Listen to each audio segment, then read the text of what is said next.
Bonjour. Alors la vidéo présentée aujourd'hui était à la base un projet de format autour de Saint Seiya. En effet, ceux qui me connaissent savent à quel point j'aime cet univers, et je m'étais dit que faire une critique de chaque épisode de la série originale, en complétant avec des anecdotes et des comparaisons du manga, aurait été un bon truc pour compléter la chaîne. Finalement, je n'aurais pas dépassé cette première vidéo pour deux raisons. La première, c'est que cela m'aurait pris vraiment trop de temps pour faire tous les épisodes. Rappelons qu'il y en a quand même 114, et j'avais du coup peur que ça empiète sur mes vidéos principales. Et la deuxième raison, c'est qu'il y a la chaîne YouTube, la chaîne Nébulaire, qui a fait quelque chose dans le même genre en parlant de chaque arc de la série. D'ailleurs, si vous êtes fan de Saint Seiya, je vous conseille de jeter un œil sur cette chaîne, qui est vraiment bien documentée. Lien dans la description. Au final, vu que j'ai quand même fait cette vidéo, je me suis dit que ce serait sympa de vous l'offrir en bonus pour l'été. Sur ce, je vous souhaite un bon visionnage. Épisode 1.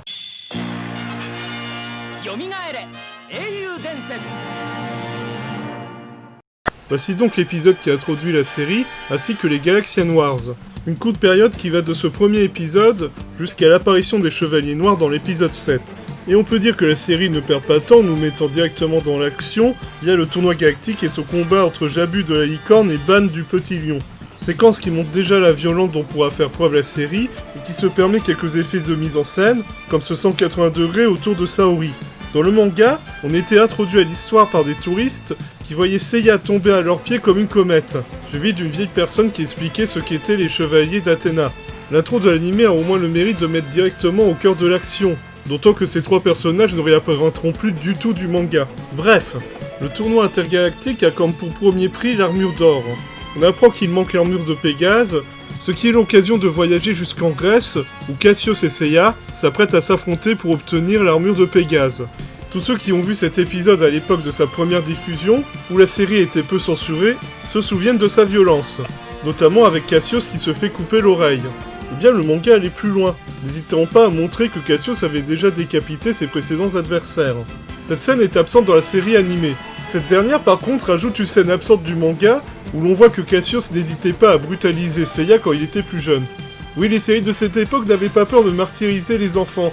Attendez-vous à revoir des scènes de ce genre dans d'autres épisodes.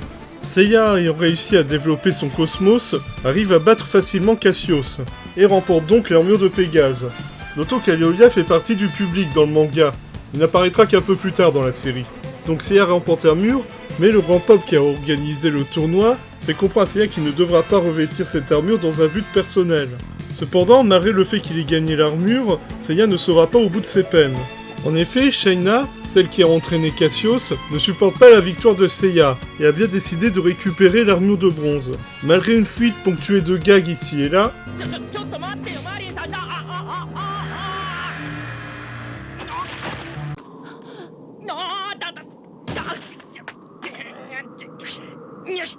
Seiya et Marine se font rattraper par Shaina. Marine décide d'un coup de plus s'en mêler et de laisser Seiya gérer le problème. Ah, au passage, les dessinateurs ont oublié de colorier le torse de Marine.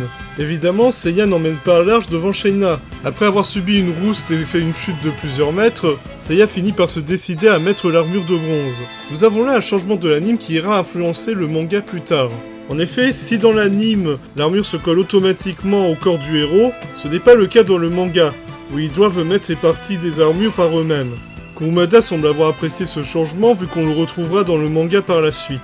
Personnellement, c'est un changement du dessin animé que j'apprécie beaucoup, car en plus d'être plutôt stylé, ça renforce le côté magique des armures, ainsi que le fait qu'elles soient dotées d'une volonté. On notera également que l'armure n'a pas du tout la même forme que dans le manga. Pourquoi ? Pour vendre des jouets bien sûr. Non, sans blague, c'est Bandai qui avait demandé au réalisateur de la série de changer les formes des armures pour pouvoir faire des jouets plus faciles à fabriquer. Retournons à la série. Seiya revêtu de l'armure sent une nouvelle force émaner en lui. Cependant, comme il n'est pas à l'aise à l'idée de combattre une femme, je rappelle que la série a été faite en 86, sa motivation s'abaisse et l'armure devient de plus en plus lourde, son esprit n'étant pas en accord avec sa force et son cosmos. Complètement à terre, c'est là que les sbires de Shaina décident d'intervenir. D'ailleurs les gars, vous étiez où avant ?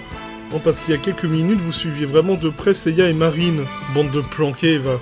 Devant cette énorme démonstration de courage de ses adversaires, Seiya finit par reprendre du poil de la bête et à étaler tous ses ennemis d'une seule attaque. Une des attaques arrive jusqu'à Shaina qui lui coupe son masque en deux, révélant ainsi son visage. Élément qui aura eu très grande importance par la suite. N'est-ce pas la série Netflix ?